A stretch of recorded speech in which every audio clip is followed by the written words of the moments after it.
नमस्कार दोस्तों, YouTube channel Uttarakhandi जायका में आपका हार्दिक अभिनंदन है। आज हम आपके लिए लेकर आए हैं कच्चे पपीते के पराठे की रेसिपी। तो आप देख सकते हैं हमारे कच्चे पपीते के पराठे कितने अच्छे बने हुए हैं।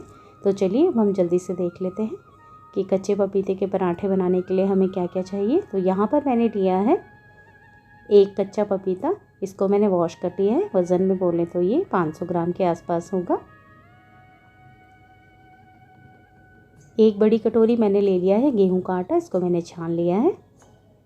आधा चम्मच लिया है हल्दी पाउडर, 1 चम्मच लाल मिर्ची पाउडर, 1 चम्मच धनिया पाउडर, आप चाहें तो हरा धनिया भी डाल सकते हैं, नमक स्वाद के अनुसार, और आधा चम्मच मैंने ली है अजवाइन।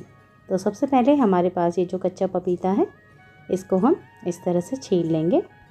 आप चाहें तो इसके लिए पीलर का इस्तेमाल भी कर सकते हैं। तो यहाँ पर मैंने पपीते को छील लिया है। अब हम इसको बीच में से काट लेंगे और इसके जो बीज हैं इनको चाकू की सहायता से निकाल लेंगे। तो इस पपीते में बहुत ज़्यादा बीज नहीं है, लेकिन फिर भी हमने इसको अंदर से साफ़ कर लिया है। अब इसको हम एक बार साफ़ पानी से वॉश कर लेंगे। अब हमने पपीते को धो लिया था, तो अब हम इसको इस तरह से ग्रेट कर लेंगे। तो यहाँ पे मैंने पूरे पपीते को ग्रेट कर लिया था। तो अभी हम आटा गूंद लेते हैं।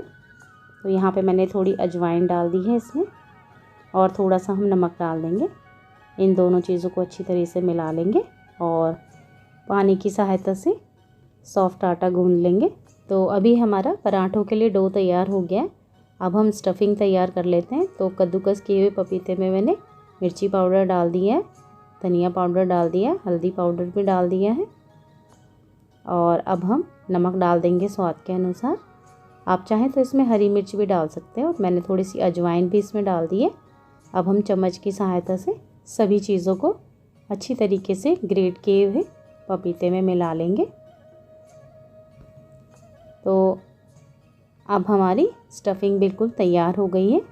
तो यहाँ पे हमारा डो और स्टफिंग दोनों चीज़ें तैयार है। तो जल्दी से हम पराठे बना लेते हैं। तो यहाँ पे मैंने एक आटे का पेड़ा बना लिया है, इस पे थोड़ा सा डस्ट लगा दिया है। दूसरी तरफ मैंने तवा गैस पे रख दिया है।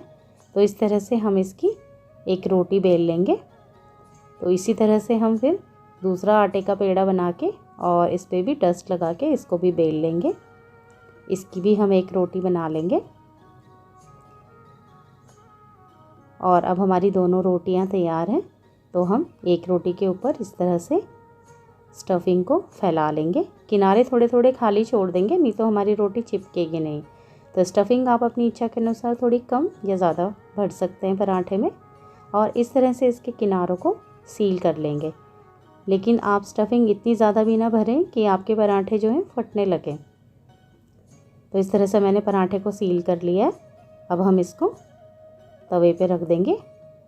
आँच को हमने लो मीडियम रखना है, तेज़ नहीं रखना। तो जब तक हमारा पराठा एक तरफ सिकता है, हम दूसरा पराठा बनाने की तैयारी कर लेते हैं। तो यहाँ पे मैंने एक रोटी को बेल लिया है।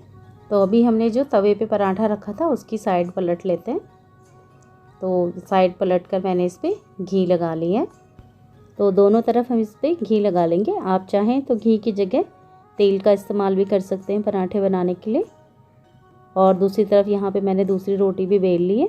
तो इसके ऊपर मैंने स्टफिंग को फैला लिया है, और स्टफिंग फैलाने के बाद हम दूसरी रोटी को इस तरह से इसके ऊपर रख के इसके किनारों को सील कर देंगे। तो यहाँ पे हमारा पराठा एक तरफ जो है वो थोड़ा सा सिक गया है। तो मैंने इसको पलटे की सहायता से पलट लिया है।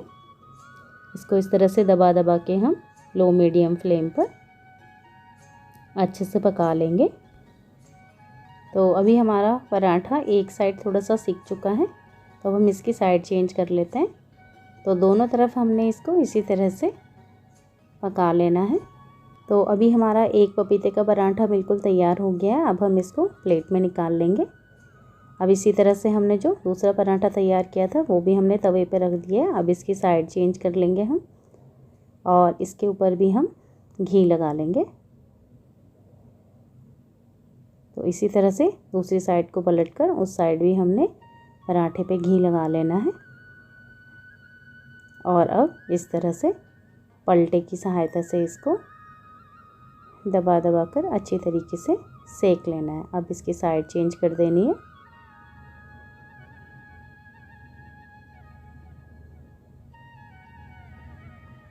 तो अभी हमारा पराठा एक तरफ सिक चुका है,